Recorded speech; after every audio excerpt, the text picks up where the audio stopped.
இந்த நவீன மிஷினில் வர்ற பைப்பில் குஜு குஜுன்னு தண்ணி வருதா, அந்த தண்ணியை எடுக்கிறோம் கஷ்டப்பட்டு. இந்த சாணியை வாசலுக்கு தெளிக்கிறோம். காலையில் ஹெல்த்தியாக சாப்பிடணுன்னு கொண்டக்கடலையை வேக வைக்கிறோம். வெற்றிக்காக தோசை ஊற்றுறோம். காலையில் ஹெல்த்தியாக சாப்பிட்டுட்டு போகணுன்னுட்டு இந்த தோசைக்கு நம்மளுக்கு குயிக்காக சட்னி வேணும்னா அதுக்கு 4-5 தக்காளி வேணும்.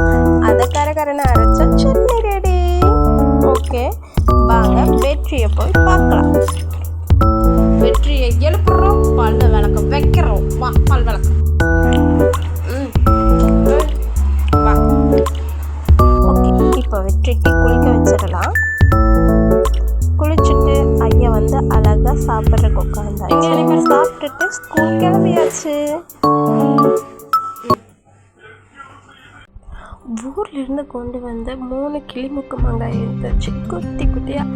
அதை ஒரு தினசம் நம்மளும் ட்ரை பண்ணலான்னு ஊறுகாய் மாதிரி ட்ரை பண்ணுங்க. ஆனால் வேறு லெவலுங்க. இந்த அளவுக்கு வரும்னு நான் நினச்சி கூட பார்க்கல. வெரி சிம்பிளுங்க. ஒரு தாளிப்பை மட்டும் போட்டு பாருங்கள், சூப்பராக இருக்கும். அது கிளிமுக்கு மாங்காய் ட்ரை பண்ணி பாருங்கள். ஓகேவா? இது வந்துட்டு கொஞ்சம் கடாயில் எண்ணெய் ஊற்றிக்கோங்க. நல்லெண்ணெயாக இருந்தால் இன்னும் நல்லாயிருக்கும். ஊற்றிட்டு கடுகு போட்டு வெடிச்சதுக்கப்புறமா மாங்காயை போட்டுருங்க. மாங்காய் போட்டதுக்கப்புறமா உங்ககிட்ட காஷ்மீர் மிளகாத்தூள் இருந்துச்சுன்னா உங்கள் காரத்துக்கு ஏற்ப போட்டுக்கோங்க.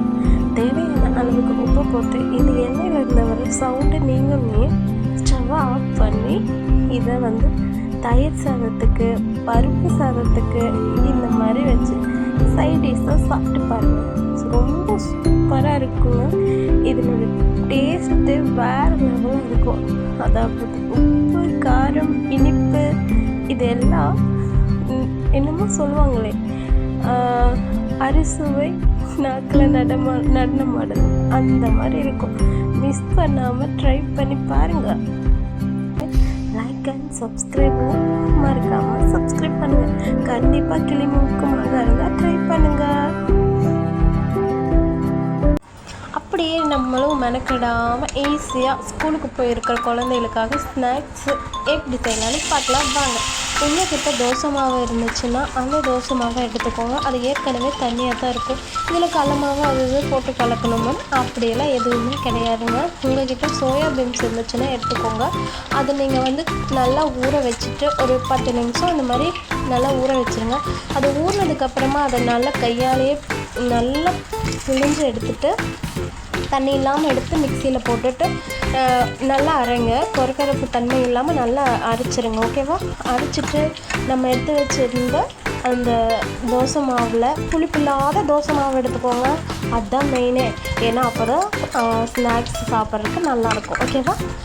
அப்புறம் எடுத்துகிட்டு அந்த தோசை மாவில் நம்ம அரைச்சி வச்சு சோயா பீன்ஸை போட்டுருங்க. உங்களுக்கு வந்து இன்னும் நல்லா டேஸ்ட்டாக இருக்கணும் அப்படின்னிங்கன்னா பச்சை மிளகா, கொத்தமல்லி தழை இந்த மாதிரி இதெல்லாம் போட்டுக்கோங்க. நல்லா இருக்கும். நான் அதெல்லாம் எதுவுமே போட்டுக்கல. வெற்றி ஏன்னா அதையெல்லாம் எப்படி தூக்கி தான் வீச போகிறான், அதனால் நான் அதை வந்து போட்டுக்கல.